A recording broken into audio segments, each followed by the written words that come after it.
Good evening sir. Good evening, বসো। আজকে আমরা এর আগের দিন আমরা আলোচনা করেছিলাম ইন্টারোগেটিভ সেন্টেন্স, অ্যাসার্টিভ সেন্টেন্সের ভয়েস চেঞ্জ।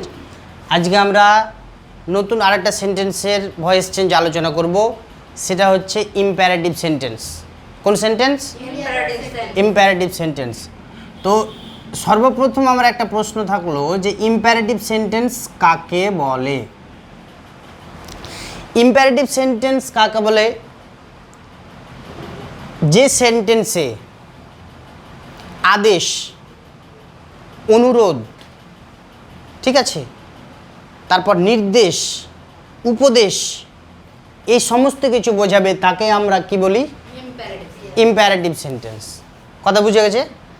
তো আমরা যদি এই ইম্প্যারেটিভ সেন্টেন্সের ভয়েস চেঞ্জ আমরা দুই রকমভাবে করব। বোঝা গেছে? ইম্প্যারেটিভ সেন্টেন্স আমরা কয় রকমভাবে করব? দুই রকমভাবে করব। একটা করব আমরা লেট দিয়ে, আর আরেকটা করব কি আদেশ, অনুরোধ, উপদেশ, নির্দেশ, এই সমস্ত কিছু দিয়ে। বুঝতে পারছো কথা? তো লেট দিয়ে খুব সোজা। লেট আর লেটস, এখানে দুটো কথা আছে, একটা লেটস, একটা লেট। বোঝা গেল? একটা লেট হলো কি, যে এই যে লেট আর এই যে লেটস, যেমন এটা হলো কি লেটস গো টু স্কুল, চলো আমরা স্কুল যাই। লেটস রিড, চলো পড়ি, হচ্ছে না? এটা লেটস হলো একটা ব্যবহার। আর এই যে এটা লেট আছে, এটা কি? Late me do this work, আমাকে এই কাজটা করতে দিন। কেউ যদি তোমরা কেউ কথা বলো, এবার কথা বলতে বলতে অন্য কেউ তোমাকে বলছে যে দাদা আমি কি একটু বলবো, তখন তুমি কি বলছো? যে লেট মি ফিনিশ, মানে আমাকে শেষ করতে দিন, তারপরে আপনি বলেন। তো লেট একটা ওই জায়গায় অনুমতি চাওয়ার ক্ষেত্রে ব্যবহৃত হয়, আর আরেকটা হলো কি চলো, লেটস গো, চলো যাই। আর একটা হলো লেট হলো কি, যে লেট মি ডু দিস, আমাকে করতে দিন, লেট মি ফিনিশ, ঠিক? লেটস, আর এটা হলো কি লেটস প্লে, আর এটা হলো কি লেট ওপেন দ্য উইন্ডো। এরকম ধরনের সেন্টেন্স বোঝাতে লেট আর লেটস, এ দুটোর মধ্যে পার্থক্য বোঝা গেছে? ঠিক আছে। তো আমরা এই যে এই লেট আছে ইম্প্যারেটিভ সেন্টেন্সের, এই লেট আছে, একটা লেট দিয়ে আমরা প্রথমে ভয়েস চেঞ্জটা কীভাবে করা যায়, বাচ্চাকে কিভাবে পরিবর্তন করা যায়, অ্যাক্টিভ থেকে কিভাবে প্যাসিভে করা যায়, সে রুলসটা আগে সর্বপ্রথম আমরা লিখব। তো সর্বপ্রথমে আমাকে লেট দিতে হবে, ঠিক আছে। তারপরে আমাকে অবজেক্টটা লিখতে হবে, তারপরে বি লিখতে হবে, তারপরে মেন ভার্বের থার্ড ফর্ম করতে হবে। এবার তোমরা বলবা যে কিভাবে করব, তাহলে দেখো খুব সহজ। ধরে নাও আমি এখানে লিখলাম যে open the door, open the door. তো এখানে আমাদের ভার্ব আছে, আমাদের অবজেক্টও আছে, আছে না? নাই আছে। তো এটাকে আমি, এটা তাহলে অ্যাক্টিভ না প্যাসিভ? এটা হলো অ্যাক্টিভ। তো প্যাসিভে কিভাবে করতে হবে? আমাকে প্রথমে কি বসাতে হবে? লেট। তারপরে কি বসাতে হবে? অবজেক্ট বসাতে হবে, দ্য বুক। তারপরে কি বসাবো? বি। তারপরে মেন ভার্বের থার্ড ফর্ম। বুঝতে পেরেছো সবাই? তো এরকম যদি আমরা আরেকটা উদাহরণ দিই, ঠিক আছে, এটা প্লাস দিলাম বোঝানোর ক্ষেত্রে, ঠিক আছে। যদি বলি ক্লোজ দ্য ডোর, তাহলে সেম একই হচ্ছে। প্রথমে আমাকে বসিয়ে দিতে হচ্ছে কি লেট, রুলস অনুযায়ী, ঠিক আছে, আসতে। তারপরে অবজেক্ট দ্য ডোর, তারপরে আমাকে কি বসাতে হবে? বি। তারপরে কি বসাতে হবে? মেন ভার্বের থার্ড ফর্ম। তো ক্লোজের থার্ড ফর্ম কি হবে? ক্লোজ। এটা বুঝতে কি অসুবিধা আছে? নেই। তো এরকম যদি আমি একটু ডিফারেন্ট করি, ধরে নেওয়া আছে late me do this work, late me do this work, আছে না? নেই। এখানে দেখো, এখানে কিন্তু কোনো একটা অবজেক্ট, দুটো অবজেক্ট আছে কি? এগুলো কি দুটো অবজেক্ট আছে? নেই। এখানে দেখো, এখানে একটা অবজেক্ট আছে, আবার এখানে একটা অবজেক্ট আছে। তাহলে এটার ক্ষেত্রে আমরা কিভাবে করব, প্রথমে লেট আছে তো লেট বসাবো, তারপরে অবজেক্টটা বসাবো, লেট দিস ওয়ার্ক, বোঝা গেল, বুঝতে পারছো, লেট দিস ওয়ার্ক, তারপরে কি বসবে বি, তারপরে যেহেতু আমাদের মেন ভার্বে থার্ড ফর্ম করতে হয় তো মেন ভার্বে থার্ড ফর্ম করে দেবো। এখানে এক্সট্রা একটা অবজেক্ট থাকার কারণে এখানে আমরা কি নিব, বাই আর মি থেকে যাবে। বুঝতে পেরেছো সবাই? Let me do this work, তো let this work be done by me, এটা হলো কি, এটা লেট দিয়ে যদি আমরা ইম্পারেটিভ সেন্সে ভয়েস চেঞ্জ করি তাহলে এটা হলো তার ফর্মুলা। তোমরা এটা কপি করে নাও। বুঝলেন? তো যাই হোক, আমাদের এখানে একটু মিস্টেক হয়ে গেছে যে এখানে ডোর আছে অবজেক্ট, এখানে বুক লেখা হয়ে গেছে। তো এটা কি হবে তাহলে, লেট দ্য ডোর। এতক্ষণে বুঝতে পেরেছো সবাই? ঠিক, কপি করেছো? ঠিক। তো আমি আবার একবার বলে দিই যে ইম্পারেটিভ সেন্টেন্সে কি কি বোঝাবে, আদেশ, উপদেশ, অনুরোধ, এই সমস্ত কিছু বোঝাবে। আর এটা হলো তার একটা পার্ট যে লেট দিয়ে করব আমরা। প্যাসিভ ভয়েসের ক্ষেত্রে প্রথমে লেট বসবে, তারপরে অবজেক্টটা বসবে, তারপরে কি বসবে বি, তারপরে মেন ভার্বের থার্ড ফর্ম। ঠিক আছে? আর মেন ভার্বের থার্ড ফর্ম তো আমি তোমাদের করিয়েছিলাম, বুঝতে পারছো? তো এটা হলো ইম্পারেটিভ সেন্টেন্সের একটা পার্ট, খুব সহজ সরল। এরপরে আমরা আরেকটা পার্ট যাচ্ছি, ঠিক আছে?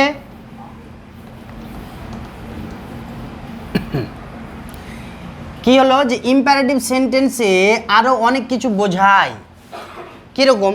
আমি কি বললাম যে ইম্পারেটিভ সেন্টেন্সকে কাকে বলে, যে আদেশ, উপদেশ, অনুরোধ, ঠিক এই সমস্ত কিছু বোঝাবে। কি বোঝায়? ইউ আর, যদি অর্ডার বোঝায়, অর্ডার মানে আদেশ, তাহলে ইউ আর অর্ডার টু লিখতে হয়, ইউ আর অর্ডার টু লিখতে হয়। ঠিক আছে? অর্ডার মানে কি, আদেশ করা।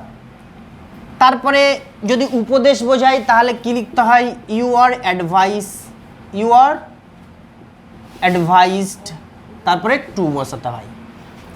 যদি অনুরোধ বোঝায় তাহলে ইউ আর রিকোয়েস্টেড টু বসাতে হয়, ইউ আর রিকোয়েস্টেড টু বসাতে হয়। বুঝতে পারছো? এবং শুধু যদি ভার্ব দিয়েই করা থাকে, করতে বলে, তখন ইউ আর টোল্ড দিয়ে করতে হয়, ইউ আর টোল্ড টু দিয়ে করতে হয়।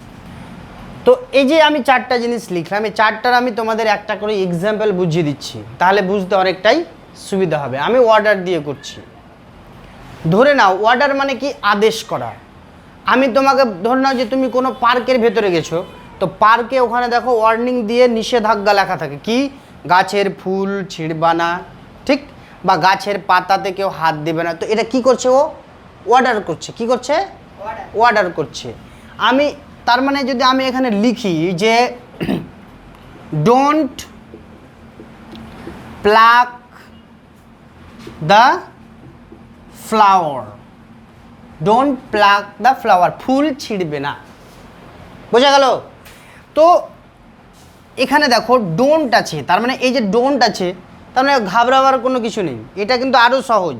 কীরকম? তোমাকে কোনো কিছু বারণ করছে, বারণ করছে মানে কি করছে, আদেশ করছে। তো আদেশ করছে মানে তাহলে আদেশ করলে আমাদের সবসময় কি বোঝায়, কি বোঝায়, ইউ আর অর্ডার্ড বলবা, ঠিক আছে, কথা বলবা, ইউ আর অর্ডার। আদেশ করলে কি বোঝায়, বাস। তাহলে এখানে সর্বপ্রথম আমাকে কি বসাতে হবে, তাহলে ইউ আর অর্ডার্ড, তারপরে কি বসাতে হয়, টু। কিন্তু যখন দেখবা এই যে ডু নট থাকছে, ডোন্ট না বাচকে থাকছে অ্যাকচুয়ালি, তখন আমাদের নটটা আগে বসবে, টুটা পরে বসবে। মাথায় থাকবে, যখন এরকম থাকবে ডোন্ট, ডু নট, ঠিক, তখন আমাদের নটটা আগে বসবে, টুটা তার পরে বসবে, তার বাকি অংশ বসে যাবে, বাকি অংশ প্লাক দ্য ফ্লাওয়ার বসে যাবে। এটা কি ছিল তাহলে, অর্ডার দিয়ে। বুঝতে পেরেছো সবাই? হ্যাঁ, ব্যাস, এটা অর্ডার দিয়েছিল। এবার যদি আমি অ্যাডভাইস দিয়ে করি, অ্যাডভাইস মানে অ্যাকচুয়ালি কি হচ্ছে, অ্যাডভাইস মানে কি, উপদেশ দেওয়া। অ্যাডভাইস মানে উপদেশ দেওয়া। ধরে নাও যে আমি তোমাকে বলছি মনোযোগ সহকারে পড়ো, তাহলে কি করলাম? উপদেশ দিলাম। ধরে নাও তোমাকে বলছি যে কখনো মিথ্যা কথা বলবে না, তো এটা কি হলো তাহলে? উপদেশ দেওয়া হলো। তোমাকে বললাম শিক্ষকদের সম্মান করবে, তাহলে এটা কি দিলাম? উপদেশ দিলাম। গরিবদের সাহায্য করবে, কি দিলাম? উপদেশ দিলাম। ঠিক নিষেধ করা আরেক রকম, উপদেশ দেওয়া আরেক রকম। কি বুঝলা? আমি বললাম don't make a noise in my class, আমার ক্লাসে কেউ চিৎকার চেঁচামেচি করবে না, তাহলে এটা কি করলাম? আদেশ করলাম। কথা বুঝছো? তো এটা হয়ে গেছে, এটা বুঝতে পেরেছো? তো এই অ্যাডভাইস দিয়ে আমি কয়েকটা সেন্টেন্স তোমাদের বোঝাচ্ছি। ধরে নাও এই যে ডোন্ট টেল আ লাই, মানে কি হলো? ডোন্ট টেল আ লাই মানে কি? মিথ্যা কথা বলবে না, মিথ্যা কথা বলবে না। তাহলে এটা কি করলাম? তোমাকে উপদেশ দিলাম। তাহলে এখানে সোজা একদম হিসেব যে ইউ আর, তাহলে কি হবে? এটা অ্যাডভাইসড, অ্যাডভাইসড। এবার এখানে কি বসবে? নট বসবে। কেন? কারণ এটা ডোন্ট আছে তাই। ঠিক আছে, তাহলে আগে কি বসবে? নট, তারপরে কি বসবে? টু, তারপর বাকি যা আছে সব বসে যাবে অংশ। টেল আ লাই। বোঝাতে পারছি? তো এটা তাহলে অ্যাডভাইস হলো। এবার যদি এরকমই আমি আরেকটা দিই, ধরে নাও যে আমি বললাম rectify your mistake. Rectify your mistake মানে কি? ভুলগুলো শুধরাও। তোমার মন দিয়ে পড়াশোনা করছো না, ভুলগুলো শুধরাও। ঠিক এরকম ধরনের যখন আমরা কিছু বলি তখন আমাদের কি হয়? অ্যাডভাইস হয়। এটা করার পর আরেকটা বোঝাচ্ছি, দেখো যে রেকটিফাই ইয়োর মিস্টেক মানে এটা কি হবে? You are advised. এখানে কি নট বসবে? এখানে নট বসবে? বসবে না। কেন? কারণ এখানে ডোন্ট নেই। তাহলে you are advise to rectify your mistake. আর কিছু চেঞ্জ করার দরকার নেই। Your mistake. বুঝতে পারছো এটা? যে অ্যাডভাইস কোনগুলো সেন্টেন্স বোঝাচ্ছে, বুঝতে পারছো? আর অ্যাডভাইস বোঝালে আমাদের কি হবে? এবার তোমাদের আর দুটো সেন্টেন্স দিব, যে দুটো তোমাদের হোমওয়ার্ক থাকবে, করে আমাকে দেখাবা পরে। তো এটা আমি তাহলে মুছে দিচ্ছি। যে একটা থাকলো কি? Drive slowly, drive slowly. আরেকটা থাকলো কি? Respect your এল্ডার। রেসপেক্ট মানে বড়দের কি করবে? সম্মান করবে। Respect your elders. আচ্ছা, আরেকটা দিয়ে দিচ্ছি যে রিড অ্যাটেন্টিভলি, রিড অ্যাটেন্টিভলি। তো এই যে এটি দিলাম, এটি তোমাদের হোমওয়ার্ক থাকলো। ঠিক আছে, আমাকে পরে দেখাবা এটি। তো এটা অর্ডার হলো, অ্যাডভাইস হলো, রিকোয়েস্ট দিয়ে একটু করে দিচ্ছি। রিকোয়েস্ট মানে কি? অনুরোধ করা। Please give me a glass of water, আমাকে এক গ্লাস জল দাও।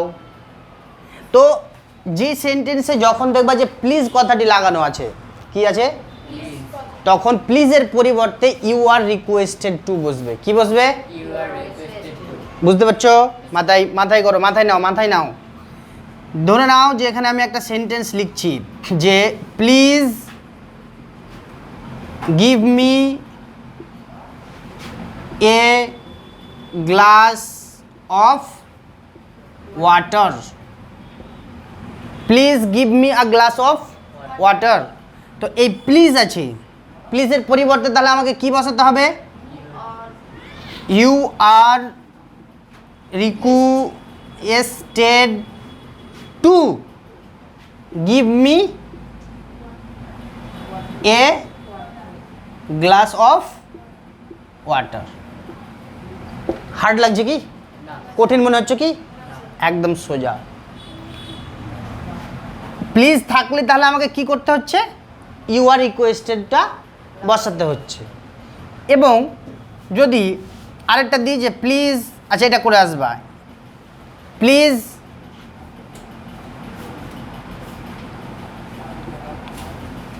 Help the poor, help the poor.